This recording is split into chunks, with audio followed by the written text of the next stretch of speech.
Šiandien parodysiu, kaip padaryti, kad pas mus mirksėtų va toks tekstas. Gerai, dabar pasirenkam naują lapelį. Čia 600, čia 100. Gerai, taip, pasirenkam tekstą ir rašom norimą tekstą.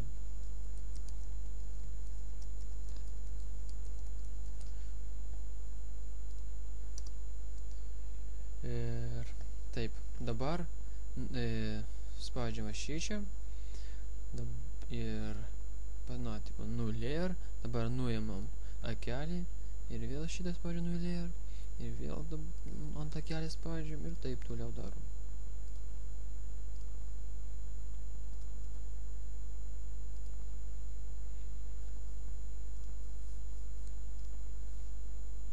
Viskas taip.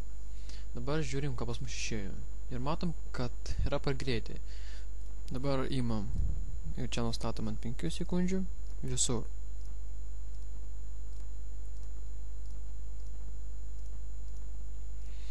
Viskas. Ir dabar žiūrim. Va. Na, ačiū. Šiam kartui viskas.